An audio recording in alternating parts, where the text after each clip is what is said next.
Attention, duped masses! You're listening to Media Monarchy with James Evan Pilato. Building the blockchain, the ecstasy of Trump, and the grocery store's quiet hour. Plus this day in history with the passion of Sacco and Vanzetti and our song of the day by Robert Plant on your Morning Monarchy for August 23rd, 2017. I'm James Evan Pilato for MediaMonarchy.com. Welcome to wherever you are for listener-supported media brought to you by you. Streaming live, as always, from the Media Monarchy studios up here in Peak, Portland, Oregon, like we have been since September 11th, 2005. Glad you're here. I know some folks have been having trouble with the feed. Now, we did have some kind of feed hiccup, some kind of difficulty in the last week or so. It has all worked out, and I'm still only getting a couple of emails from people saying they're still having trouble getting the show in iTunes. Now, I would most recommend delete it and try again. Delete the subscription and then try again. You can also, of course, always try MediaMonarchy.com/feed. There's also the other version, feeds.feedburner.com/MediaMonarchy. If you're still having trouble, hit me up, and I've been reaching out to everybody who has emailed james@MediaMonarchy.com. Can't have technical difficulties. You might also find we generally, a couple times a week, post these episodes up to YouTube, which means we are also posting them up to BitChute. And a huge thanks to the Truth Seeker app, which carries your Morning Monarchy each and every day. And a huge thanks to Jared and all the gang at RadioConfluence.com for not only rebroadcasting your Media Monarchy shows, but also simulcasting them as well.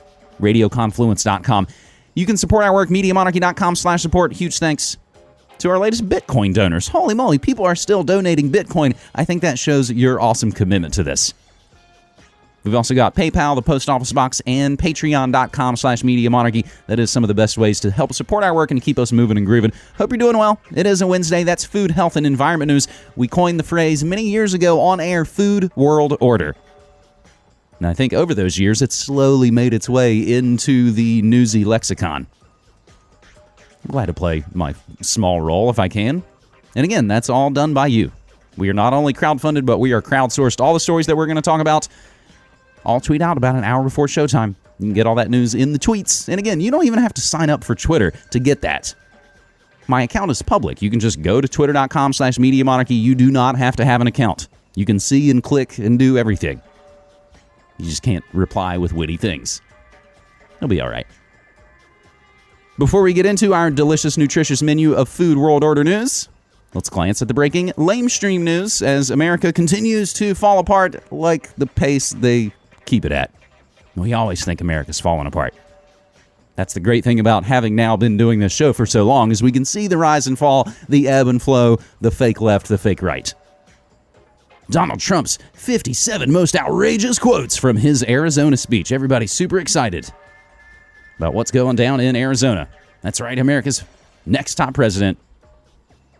Never quitting the campaign, and that's the part, again, that we build on the criminality of each previous puppet president. You thought the cult of personality around Obama was scary? Everything gets ramped up. But Mother Jones is reporting 5 hours ago, Trump is fueling a rising terror threat from white supremacists and neo-Nazis. Meanwhile, the fake left, of course, is fueling their rise of fake left terror. That's how that works. Rise of the idiots battling each other. And more coverage from Hillary Clinton. That's right, she's back in the news this morning. Hillary calls Donald a creep. Says her skin crawled during debate. Says she thought about telling him to back up. I guess that's just every day, all the time.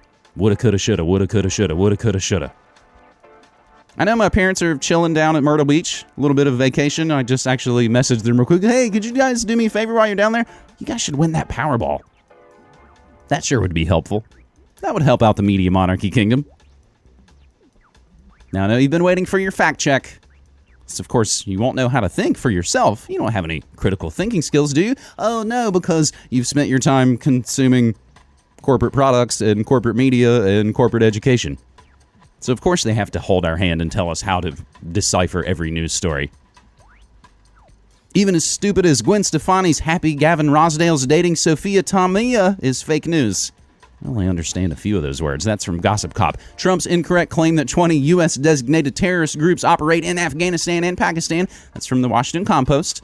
North Carolina Representative Lewis says Governor Cooper has filed nearly one lawsuit a month to seize power. That's from PolitiFact. Antifa announced a plan to protest the Sturgis motorcycle rally in 2018. That's from Snopes. And was driver acting in self-defense from factcheck.org. Haven't we already asked that question? Haven't we already checked that fact? As the car ramming memes continue, and we'll continue to track all of those themes and memes, it's all about subtext and context. That's the thing corporate media never wanted to give you. That was the thing I always found most disappointing. It's just being an inquisitive person wanting to know more about the world. They don't give it. That's why I want to try and give more subtext and context in our work here. One breaking bit of news to add to the Food World Order menu. Whole Foods shareholders have approved Amazon's $13.7 billion takeover, taking the deal one step closer to completion, as the Financial Times is reporting this morning. Jeff Bezos' e-commerce juggernaut said in June that it would pay $42 a share for the upscale grocer in an all-cash deal that includes the group's debt. The move, which will radically accelerate Amazon's expansion into the grocery market, has rattled rival grocers in the U.S., including Safeway, Kroger, and Trader Joe's. The deal is now awaiting regulatory approval, which you would think would be the part that would get really difficult, except that's the part where it's going to get really, really easy. Now, we talk often, how unfortunately the big boys, the powers that shouldn't be, are the ones who hardly ever invent anything. They just buy up their competition. From people, unfortunately, all too willing sometimes to sell out their life's work for a big old paycheck, for a big old corporate paycheck. Actually, we were discussing it at home just the other day. Cassie got offered a gig to work at a Cliff Bar event. She's an AV person, so it would be, audio, video record. She can't do it at all because of her full-time job. But that was also sort of like, hey, I don't know that I want to work for Cliff Bar. Yeah, they're probably bought up by somebody. I actually looked them up. Cliff Bar are actually a private, independent company. They even turned down an offer from Quakers. So we cheer that. And again, there's no excuse anymore to not know who owns what. But we often talk. They don't invent. They just buy up their competition.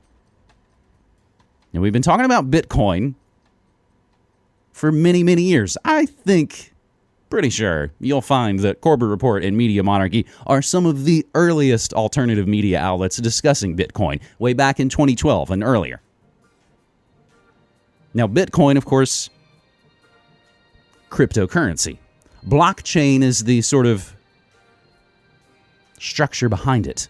It's basically a ledger that everyone can check. That's how Bitcoin transactions work. So even when the people donate Bitcoin to me at MediaMonarchy.com/support, those transactions are basically scrutinized by the entire Bitcoin community. Okay, all the numbers add up. Okay, yes, add that to the ledger.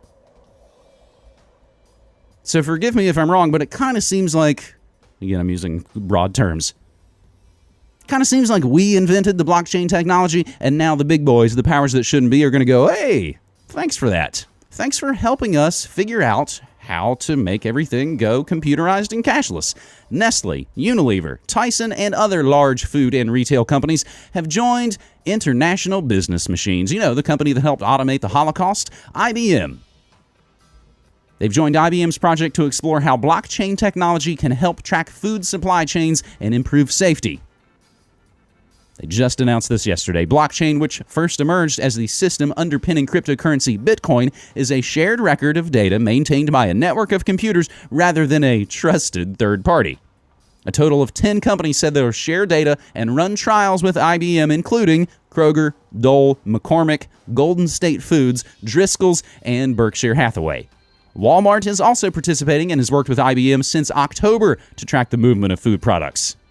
They may be awful, but they ain't dummies, and they're definitely ahead of the game with the other folks. It's not just about building the technology, it's about building the ecosystem, Bridget McDermott, Vice President for Blockchain Business Development at IBM, said. Walmart said back in June that blockchain trials had helped it narrow the time it took to trace the movement of mangoes from 2.2 seconds from about 7 days.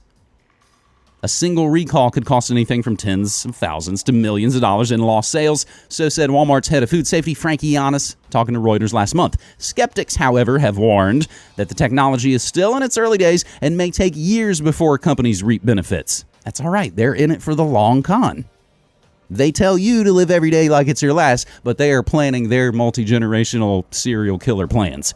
Retailers are also fiercely competitive and have a poor track record for collaboration, notably the demise of mobile payment app Currency, another highly anticipated industry venture. Yes, the industry is cautious because this could be the next big thing since sliced bread, but you wouldn't say everything was fine and dandy after a trial you had with just 2 suppliers, so said Kroger's head of food safety, Howard Papula. The key right now is to involve suppliers and retailers and see how well we can share data to oil the IBM blockchain machine. This is an opportunity for us to speak with one voice, and say to the world that food safety is not going to be a competitive issue. IBM also said it was launching a blockchain platform that can make it easier for large companies to develop applications using the technology. And in closing, because blockchain can quickly trace the hundreds of parties involved in the mass production and distribution of food, which is the entire problem with this factory fucking system in the first place, it's expected to make it easier to identify the source of potential contamination during food safety scares. Let's learn a little bit more about actually how blockchain works. I just wanted to talk a little bit about how blockchain is impacting the retail and consumer goods industries.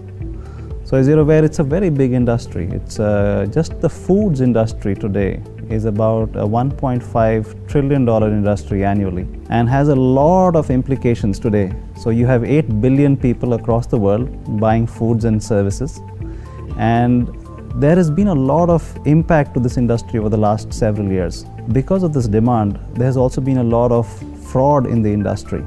And if you look at it, in areas like meat processing, there have been horse meat when they're supposed to sell goat meat or cow meat or beef. There have been plastic rice. There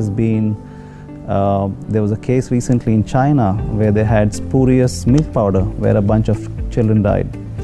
And blockchain is a trust-based technology that allows us to really intervene in a significant way and smoothen that supply chain across. Very quickly, the impact areas on retail CPG are largely 3.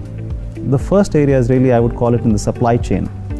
And within the supply chain, I'll call out 2 sub-areas, which is really the whole food traceability, as well as the supply chain visibility. And in that, I include master data management as a part of that. The third area, which is relevant across retail CPG, is what I will call micropayments. And this is how retailers, the Kirana stores, the pop and mom stores, interact with large consumer goods companies like the PepsiCos or the Conagras or the large consumer goods companies. And we feel that there is a huge opportunity for blockchain to be used to be able to have the farmers trade data freely in a very trustworthy fashion with the manufacturer. So whether it's a food processor, the meat processor, for them to interact freely and talk with the farmers, with the butchers, and from there on to the distribution and supply chain, and then from there on to the retailer. There needs to be a free flow of data, which is trust-based data. So you implicitly trust where the food is coming from, and you can trace it back. Today, for example, PepsiCo buys a bunch of potatoes, and they want to know where did that potato batch come from. If there's some problem with that potato batch, they want to know who's the farmer that manufactured it, which is the plant that it came from, what batches do I need to delete or to return or to stop the consumers from having. And this is the same for companies like meat processing companies. So a look at how blockchain is going to revolutionize your corporate grocery store is a great cyber space war way to transition into your Food World Order coverage. Nestle, Unilever, Tyson, and others team with IBM on the blockchain. Bonus points for how much it sounded like he says pharmas when he was saying farmers. You're listening to The Morning Monarchy. I'm James Evan Pilato from MediaMonarchy.com, streaming live, MediaMonarchy.com/listen. We'd love it if you shared that link with a friend. And again, there's no reason, no real excuse why you should be giving any of your money to Nestle, Unilever, or Tyson. They should be entirely avoidable. Speaking of entirely avoidable, Monsanto is calling for an investigation into a World Health Organization agency that found one of its largest weed killers was carcinogenic. The controversial agriculture giant argues that they ignored 2 major studies that found no link to cancer. But you guys forgot the 2 ones that said we don't kill you and give you cancer. What about those? Monsanto is fighting an assessment from the World Health Organization that classified glyphosate, the active ingredient in Monsanto's non-selective herbicide Roundup, as, quote, probably carcinogenic to humans. As a result, the state of California announced in June that Monsanto will be required to put a label on its products that warns suckers it contains cancer-causing chemicals that you spray all over your lawn and let your little kids and animals play in. Now, we've talked about some of the states that have actually banned the use of glyphosate and Roundup, but that's just for John Q. Sucker. They're still allowed to spray it all over your city and all over your parks. So far, more than 900 people who have been diagnosed with non-Hodgkin's lymphoma in the U.S. have sued Monsanto, seeking compensatory and punitive damages for wrongful death, personal injuries based on the WHO assessment, according to Baum, Headland, Aristey, and Goldman, the law firm representing the plaintiffs in the case, and they actually have their own website, baumheadlandlaw.com. And again, everything we say and play always included in the show notes. However, St. Louis-based Monsanto is fighting back, arguing that the IARC was an outlier in finding a link between glyphosate and cancer. Now, the musical question already, of course, being shouted in the chat, what about the Monsanto-funded studies that we've covered for you time and time again? They don't want to talk about those studies. They essentially have the money to make the studies, and now they're cherry-picking and splitting hairs, as it were. So Monsanto is calling for an investigation into the World Health Organization for ignoring the 2 scientific studies that said they don't give you cancer. Meanwhile, yes, Monsanto, Budweiser from the same city. Surprise, surprise. Meanwhile, the European Commission has started an in-depth investigation of Bayer's planned $66 billion takeover of U.S. seeds group, quote-unquote, Monsanto, saying it was worried about competition in various pesticide and seed markets. The deal, of course, would create the world's largest integrated pesticides and seed company, the Commission said, adding this limited number of competitors selling herbicide and seeds in Europe. The Commission has preliminary concerns that the proposed acquisition, remember, it's all about mergers and acquisitions, could reduce competition in a number of different markets, resulting in higher prices, lower quality, less choice, and less innovation. That is the watchword of your corporate big boys. Higher prices, lower quality, less choice, and less innovation. While the Commission could block the deal, it's of course approved other gigantic monstrosities, such as Dow's tie-up with DuPont and Kim China's takeover of Syngenta. Of course, although only after securing big concessions. They got to get their cut. The Commission needs to get their cut and their, little kickbacks. The Commission said divestments offered by Bayer so far did not go far enough and that it aimed to make a final decision on the deal by January 8th. You guys got plenty of time. That's at that point where I kind of double check and go, wait, this is a brand new article, right? And that's the little deprogramming bar side note. Again, we are crowdsourced with news. Always double check at the top that it is indeed new news. Stories sometimes make the rounds and get spit back out, and you go, wait a second, that story's from last year, or even older. I always want to make sure we note when something isn't hot off the presses. So January 8th, so they've got a good 4 or 5 months. Bayer looks forward to continuing to work constructively with the Commission with a view to obtaining the Commission's approval, the German company said in a statement, adding it still aimed to have the transaction approved by year-end. Among individual markets where competition was at risk, the Commission named Monsanto's weed killer glyphosate, or Roundup, which competes with Bayer's glufosinate. Oh, that's a new one. Vegetable and canola seeds, as well as licensing of cottonseed technology to peers. A merger would also reduce competition in the market for genetic traits behind herbicide tolerance, which are typically licensed out to third-party seed companies. In addition, and in closing, the Commission said the deal might slow the race to develop new products, such as wheat seeds and herbicides against weeds that have grown resistant to existing products.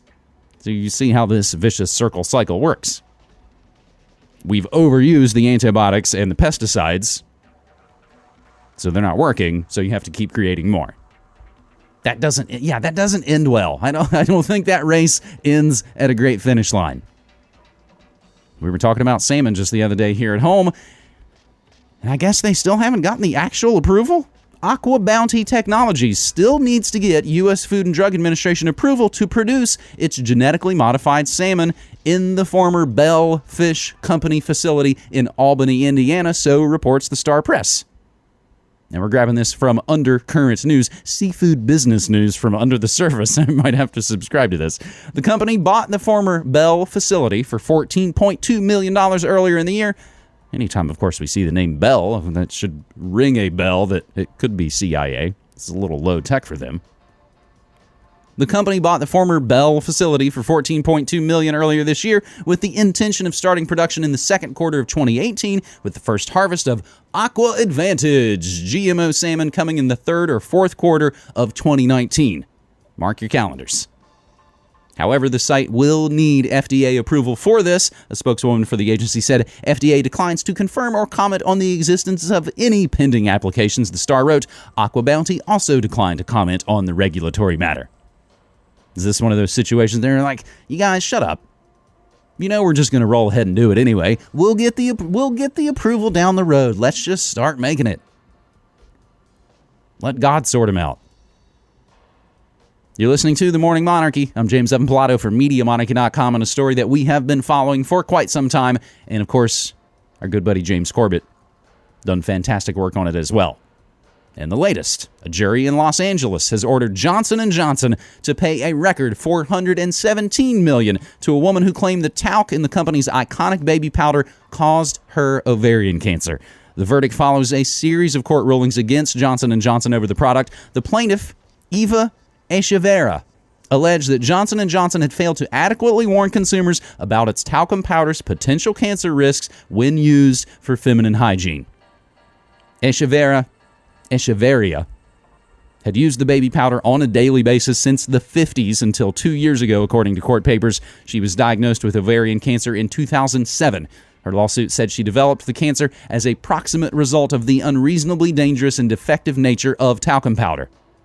Mrs. Echeverria is dying from this ovarian cancer, and she said to me all she wanted to do was help the other women throughout the whole country who have ovarian cancer for using Johnson & Johnson for 20 and 30 years.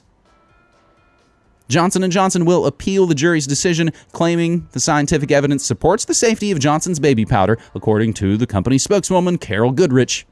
The Los Angeles jury verdict is the latest but largest in a series of rulings against Johnson & Johnson for its baby powder, the regular use of which hundreds of women claimed caused their ovarian cancer. In May, a court in St. Louis, Missouri, ordered Johnson & Johnson to pay over $110 million to a Virginia woman who claimed she developed ovarian cancer after decades of using its talcum powder.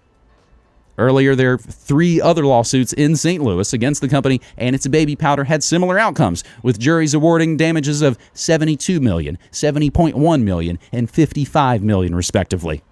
While the verdicts were awarded to women who regularly use the company's baby powder for feminine hygiene, the question whether the product does any harm to babies did not come up. Over 2,000 lawsuits were filed in different U.S. cities accusing Johnson & Johnson of insufficient warning to consumers about cancer risks connected to its talc-containing products. Some of the lawsuits were tossed out. In March, a St. Louis jury rejected the claims of a Tennessee woman with ovarian and uterine cancer who blamed talcum powder for her cancers. A judge in New Jersey tossed out 2 similar cases, saying the plaintiff's lawyers did not present reliable evidence linking talc to ovarian cancer. Now let's hop back to December of last year for more on Johnson & Johnson and their cancer. As early as 1971, J&J had enough information to begin asking questions about potential harm their body powder could create for women.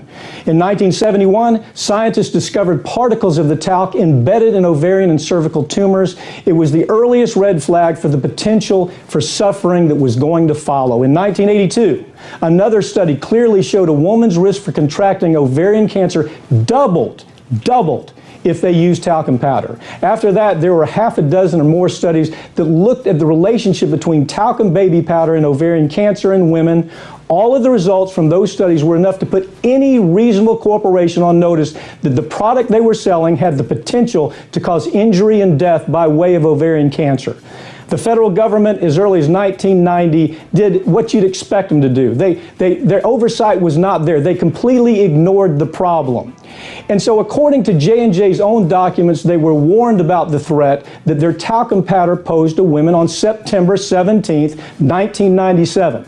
Now, this document shows that scientists at Johnson & Johnson were working with Alfred Werner, and he warned the company that what they were saying about their talcum powder was not true. Specifically, they were misrepresenting the truth about how dangerous that problem was. The company claims were completely false. That's what this document shows. The company digested that information, and then 1 month later, after they knew that, 1 month later on October 20th, 1997, they sent a question and answer form to their employees instructing them on how to answer questions about the talc's relationship to ovarian cancer.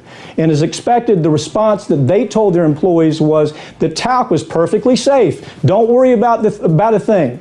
And they told the opposite of what they had learned just a month earlier. And while they were covering up the truth, Johnson & Johnson was trying to find new ways to expand their markets for their talc products.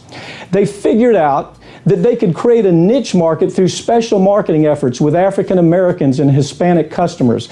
Internal documents show exactly how aggressively J&J went after that market, even though they knew that their product had potential to cause ovarian cancer. They pushed the product. And even though Johnson & Johnson refused to put any warning about potential of ovarian cancer on their product, the supplier of the talc that J&J used did add warning labels in 2006. Again, J&J chose to make no warning.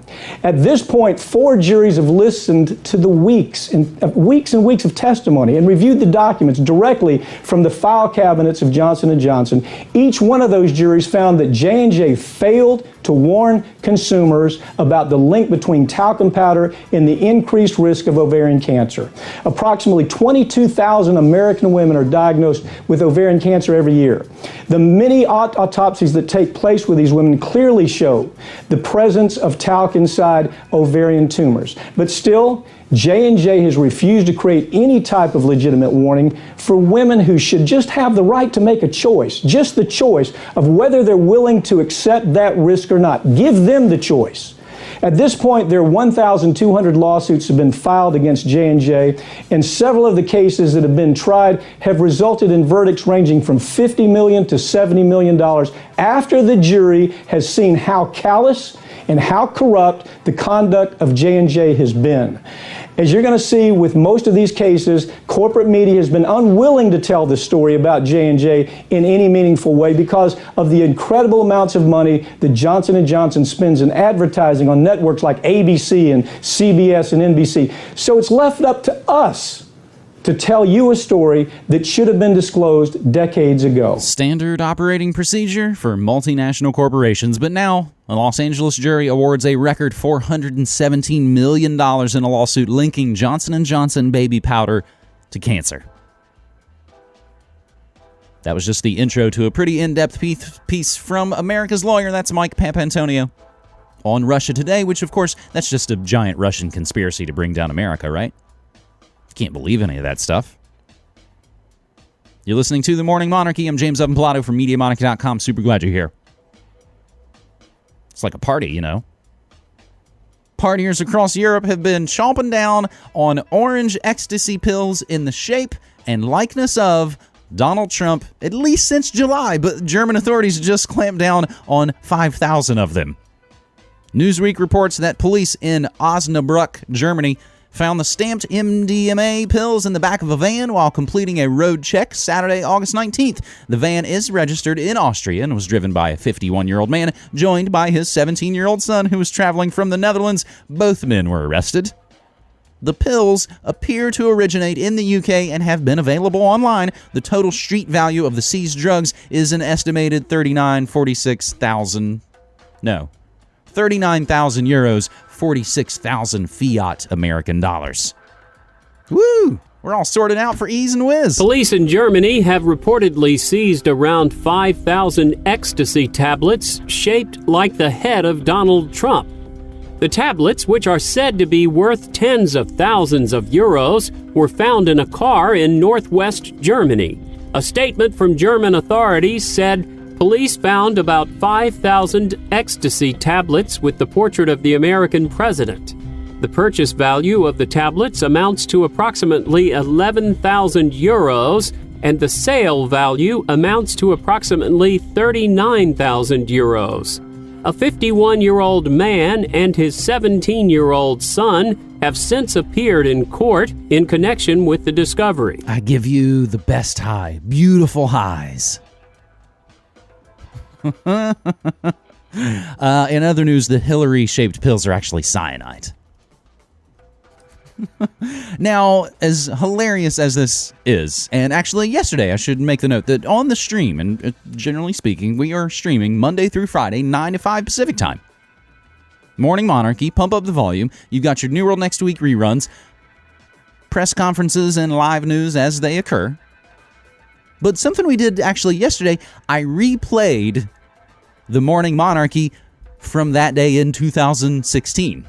So yesterday, in the replays, we played the August 22nd, 2016 episode, which of course we were smack dab in the middle of America's Next Top President. It was still on TV. We didn't know the stunning conclusion yet. And I even listened along to it, and there's a part where I basically say, you guys are spending too much time focusing on what you don't want. And it seems like you're probably going to get Donald Trump, I said, August 22nd, 2016.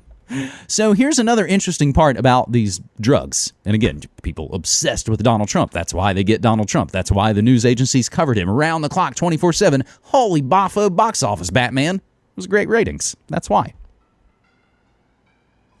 Could we file this under another bit of Trump king kill memes? I mean, it's basically Trump's head. It's a decapitated Trump head yet again. File that away as we continue to track the themes and memes, my friend. Let's hop from ecstasy to something called Captagon.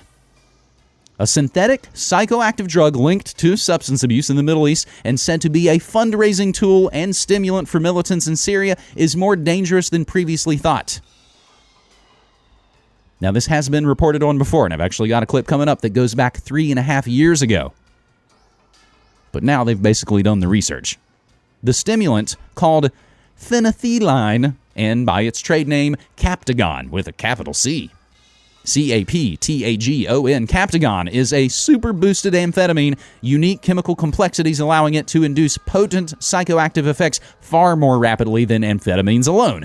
Developing a vaccine to mitigate its effects in people is possible, the researchers said, after their laboratory work in poor little mice showed promise. Publishing their findings in the journal Nature, the scientists from the Scripps Research Institute in the U.S. said Captagon's unique structure and mode of action may explain why it has become so widely abused. They warned its popularity among drug users could spread from the Middle East across the world, which, as we know from world wars past, that's how you get all kinds of drug mixtures all around in the world. It's another fantastic way. I say, oh, you want to get dumber? Go to school. Would you like to pick up an awesome heroin habit? You should join the services. Experts estimate that in Saudi Arabia, some 40% of drug users between the age of 12 and 22 are addicted to Captagon. Production and trafficking of the drug, which the Scripps team said is very easy to make, and of counterfeits of it, are reported to be a source of revenue for groups in Syria and Iraq. Now let's go back 3.5 years ago, as again, that bastard outlet of Russian propaganda actually seems to be talking about the real things going on in the world. Amphetamine-like drug fueling Syrian war could go global. After nearly 3 years of bloody conflict, Syria is becoming a center for drug production. With most economic activity practically non-existent, coupled with the proliferation of armed groups, the business is ripening quickly. Let's take a quick look at that. According to a recent Reuters report, Syria has become a major drug exporter and consumer in the last few years. An outlawed stimulant called Captagon is now produced there in huge amounts. It's so profitable that the country has now replaced Lebanon as the main producer, which saw a 90% fall in production in the last 2 years. Lebanese officials also seized over 12 million pills of the drug last year, and the trend's also affecting other states. Turkish authorities see 7 million in pills which were en route to Saudi Arabia. Now, RT's Maria Finoshina has been following this story for us. With Syria about to enter in its fourth devastating year of war, the lack of law and structure has allowed one dark industry to flourish. The country has become the #1 producer of a drug known as Captagon. It's a synthetic stimulant, first manufactured in the 1960s, and it was at that time used as a medicine to treat hyperactivity and depression. But it's too addictive, and this is why it was banned in most countries.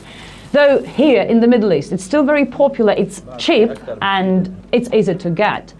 But today, Syria not only produces more than any other country in the region, but it's also Captagon's main consumer. It's believed that fighters are taking these pills to maintain vigorous energy levels during lengthy battles, because it helps you keep awakened for hours and hours. But there are also reports that ordinary citizens, those who've been living in depression and in this war and chaos for almost 3 years, now are also turning to the drug for the escapist euphoria it gives them. And it's lucrative. It's between $15 and $20 a pill, and there are hundreds of millions of them being taken or trafficked. And there is solid evidence that the revenue raised is buying weapons for both sides of the Syrian conflict. The UN Office on Drugs and Crime has been reporting that Syria, which is located at the crossroads here in the region, has for a long time been a transit point for the drug going from Europe, Turkey and Lebanon. But since the war began, Captagon's trade's gone domestic, and factories are appearing these days all across Syria, and production has increased and sales are booming. Here in Lebanon, the authorities seized around $200 million worth of tablets last year, mostly hidden in the tracks going through the Syrian-Lebanese border from Syria to the Lebanese ports, from where they are shipped to its final destination, including the Gulf countries, some of the most ardent supporters of the Syrian opposition, and Saudi Arabia, where around $1 billion worth of the drug was seized just last year, with authorities saying this is nothing but just 10% of the real turnover of the drug in the kingdom. An editor of the Pan-African newswire, Abayomi Azikiwe, believes the drugs trade will only fuel the protracted Syrian conflict even more. I think it should be investigated. We've seen the relationship between illicit drugs, very addictive substances, and imperialist war. As the rebels lose more and more ground, as the Syrian government and the Syrian military gains more territory, the degree to which they stabilize the country even further, the resources that are coming into Syria from the Western countries and from the countries that are allied with the West in the Middle East, this is going to, of course, make the rebels even more desperate and their supporters even more desperate to raise funds in order to finance them. So I think this is a reflection of the failure over the last 3 years of this U.S. and NATO-financed rebel war that's been leveled against the people of Syria. It's caused a tremendous amount of deaths, injuries, dislocation, and now, of course, drug distribution and addiction as well. Where did you get this? The alternative media, Jerry. That's where you hear the truth. You're listening to Media Monarchy with James Evan Pilato. You are listening to the Morning Monarchy for Food World Order Day. It's Wednesday, August 23rd, 2017. Glad you're here for a figure-free look at what's really going on in the news. Yeah, Blackwater, DynCorp, and Captagon. Not a fantastic combination. Now, a story that we do want to return to and remind you of and cheer yet again. Activist Post actually published this in August, or rather in July. But we want to give it to you again. A West Virginia law went into effect that significantly expands the state's hemp licensing program, opening the door for anybody in the state to produce or process industrial hemp for commercial purposes. The new law sets the foundation to end federal prohibition of hemp in effect in the Mountain State. Delegates Jeff Aldridge from Alum Creek and Delegate Jim Butler from Henderson sponsored House Bill 2453. The legislation removes language in the previous hemp licensing program that restricted it to the Department of Agriculture and state institutions of higher learning. Under the new law, any person with a license will be able to plant, grow, harvest, possess, process, sell, and buy industrial hemp. The licensing program is shall issue, meaning the Department of Ag will be required to issue a license to any person meeting statutory requirements. Without this section, the department could have denied applications for a myriad of reasons. House Bill 2453 passed the Senate 34-zip, passed the House 99-zip. And with Governor Jim Justice's signature, the law went into effect on July 4th. He then immediately switched back to being very openly a Republican. He was a Democrat to win in West Virginia because that's the game you have to pull. And unfortunately, it is another time-tested American tradition to get West Virginians to vote against their own best interest. I think West Virginia is kind of in the center. We could have the industry move here to process hemp, the plant itself, and extract all the derivatives from the plant you can. As you might imagine, rather fond of the idea of my home state of West Virginia becoming the East Coast hub of hemp production.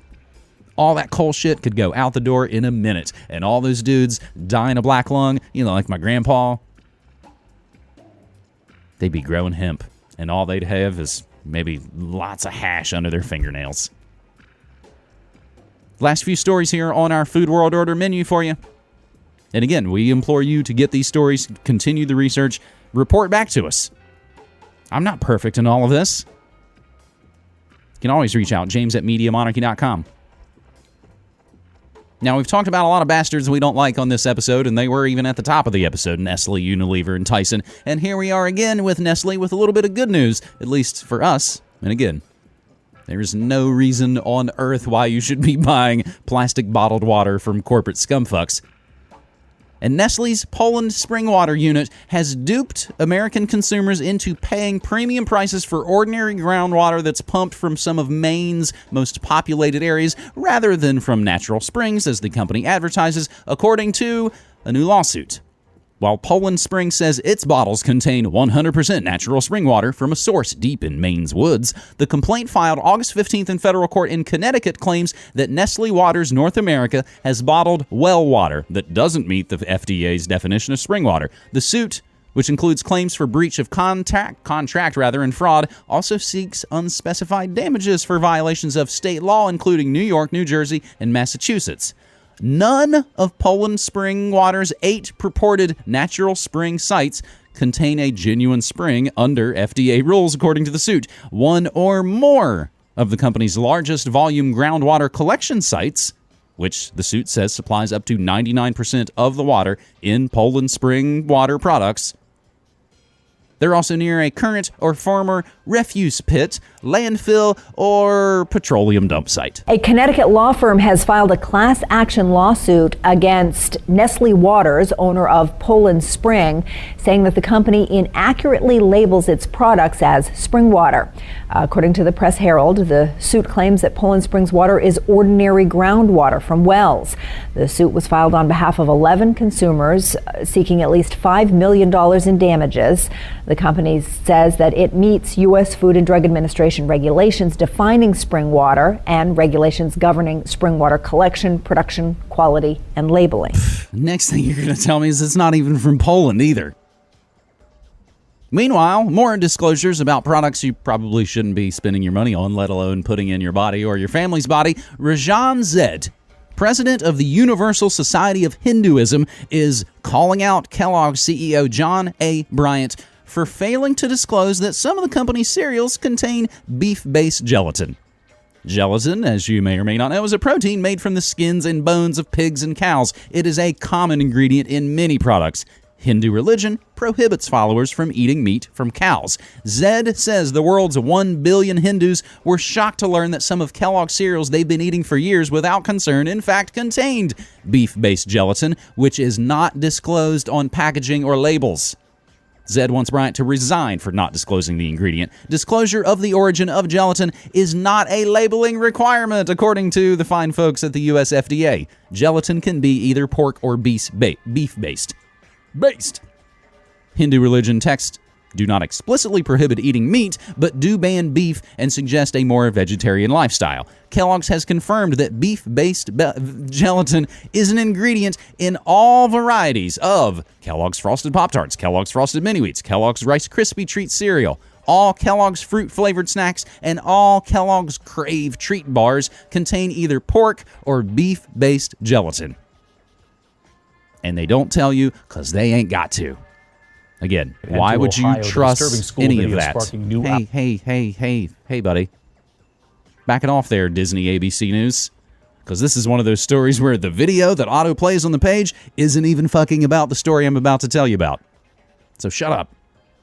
Last two stories on your Food World Order will segue us quite well into your Holy Hexes show.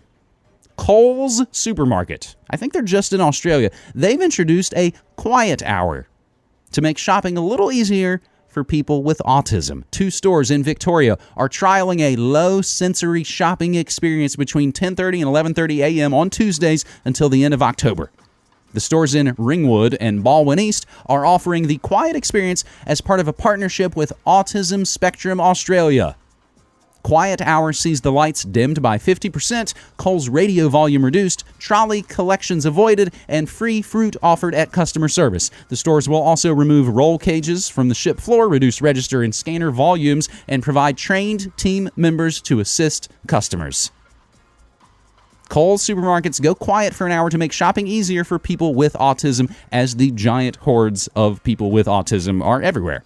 None of us went to school really with them. Now they're giant wings.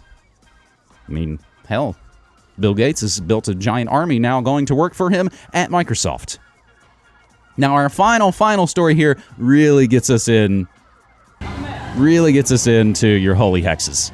Dressed in scrubs and hairnets, these surgeons are preparing to carve up something, a delicious meal. These chefs produce an Egyptian street food favorite in the newly opened Dr. Kebda restaurant in Egypt. Their spaless kitchen is a far cry from the Kebda carts found outside. The hyper-clean surroundings are thanks to the medical professionals behind the venture. A group of doctors in Egypt teamed up together to start a restaurant business where people could eat Kebda without the fear of getting sick from unhygienic food vendors.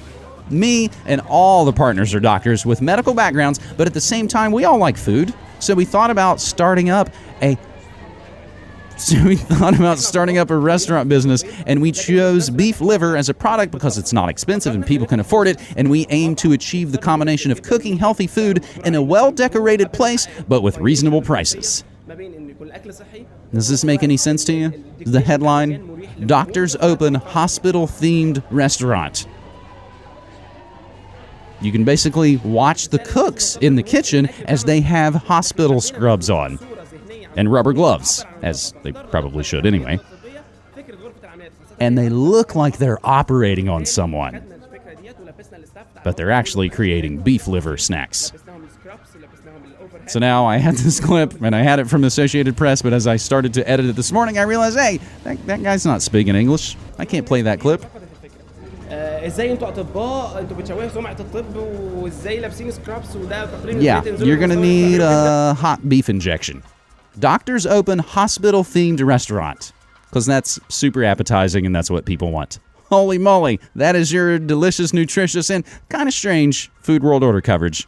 Again, everything we say and play will be included in the show notes in its entirety, as we would love you to continue the research. Hey, we're going to go out with brand new music from a guy you may have heard of. His name's Robert Plant. He's just announced a new album and has a brand new song, and we will play it for you here in just a few short moments, my fiends. But let's take a look at this day in history. Past is prologue, August 23rd, 1831. Nat Turner's slave rebellion is suppressed. Now, I actually just recently got in from Netflix because I still go old school style and get the disc in, which I then immediately copy, send back. I got the new version of Birth of a Nation. I haven't actually given that a watch just yet, but that one's definitely on the stack, and that's how we begin looking at this day in history. And the very next one is our focus. August 23rd, 1927. Despite worldwide demonstrations in support of their innocence, Italian-born anarchists Nicola Sacco and Bartolomeo Vanzetti are executed for murder. Today we're going to study one of the most famous trials of all history, the trial of Nicola Sacco and Bartolomeo Vanzetti. Sacco Vanzetti lays bare a lot of the mythology about American society, right? It certainly shows the difference between what America is supposed to be about and what it has been in certain circumstances. This is not about Vanzetti. It's not a question of whether he was guilty or innocent. It's about us. I talk about the Sacco and Vanzetti case as often as I can. It's never very far from my mind. There's always something that happens in the daily newspapers that brings that case to mind. These two men could not get justice in the American system. Justice is not meted out equally to the rich and the poor, to the native-born and the foreign-born. You don't love this country, do you, Mr. Sacco? Why you say that? I'm all over this place. I think that the case of Sacco and Vanzetti says a lot of different things about America. It says a lot about the tension that we live with constantly between individual civil liberties and collective national security, and the tensions that inevitably accompany a society that's constantly renewing itself through waves of immigration, constantly having to deal with foreigners in its midst. It's a story that talks about the injustices of prejudice in a society because of the social position that you occupy. The characters of Sacco and Vanzetti, the circumstances under which they suffered, as we talk about the Passion of Jesus Christ. We can also call it the Passion of Sacco and Vanzetti. That's why I say past is prologue. We can dig back in and see where we are now, and hopefully give us a little bit of perspective. Let's continue to look at this day in history. August 23rd, 1962. John Lennon married Cynthia Powell at the Mount Pleasant Registry Office in Liverpool, England. They would get divorced November 8th, 1968, and it is pretty much part of the public record that John Lennon abused Cynthia Powell. Remember, always be wary of being given your heroes and your villains. August 23rd, 1970, organized by Mexican-American labor leader Cesar Chavez, the Salad Bowl strike, the largest farm worker strike in U.S. history, began on this day in 1970. August 23rd, 1973, a bank robbery gone wrong in Stockholm turns into a hostage crisis where over the next 5 days, the hostages start to sympathize with their captors, leading, of course, to the term Stockholm Syndrome. August 23rd, 1990, Saddam Hussein appears on Iraqi state television with a number of Western guests, hostages, to try and prevent the Gulf War. Because he used those chemical weapons we sold him. You believe that?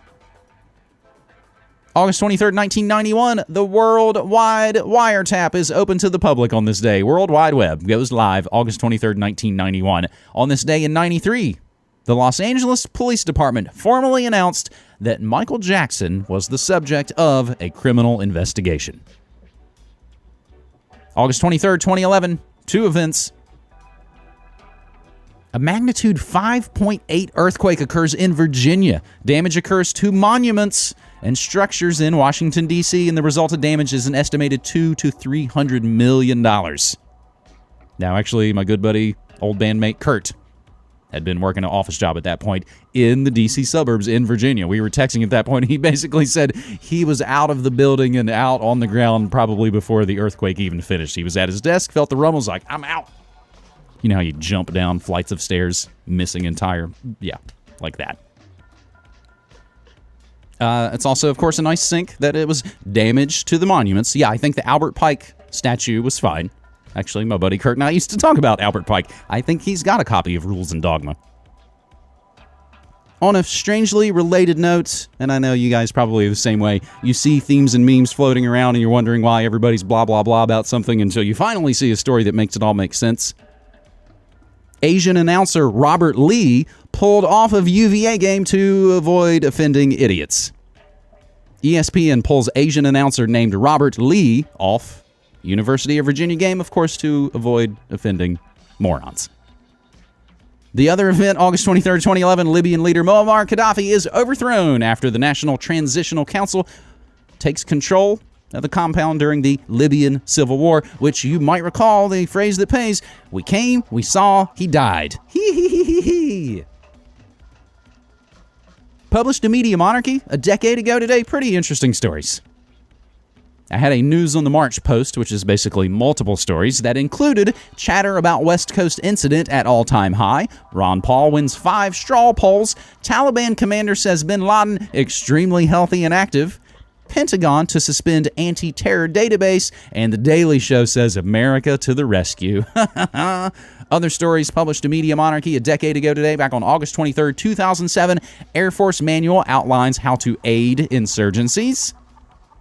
Falling equipment hits 2 at the World Trade Center reconstruction site. And right here in Peak, Portland, they called it Skeptics Corner. A so-called 9/11 truth activist sets up in the Portland airport as the anniversary of the terror attacks approaches. And even our local Willamette Week covered that story.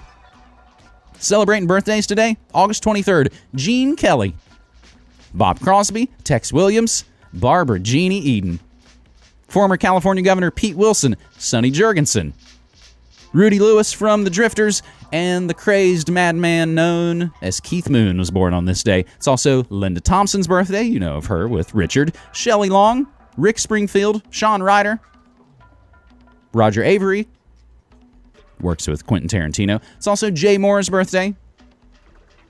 And River Phoenix would have been 47 today.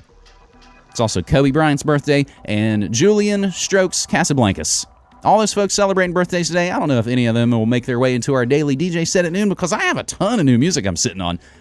Anytime you take a little bit of time off, you'll find the music piles up pretty quickly. And I think on a Wednesday, kind of twangy, kind of food, health, and environment news kind of day, I could probably put together an entire new twangy episode of your Pump Up the Volume. I don't know that I can fit Keith Moon into that. We'll see what happens. Perhaps to satiate you, and actually, I know you'll get mad at me, 0 Keith Moon on vinyl. I can tell you that much right now. Robert Plant has announced a brand new record. It's going to be called Carry Fire.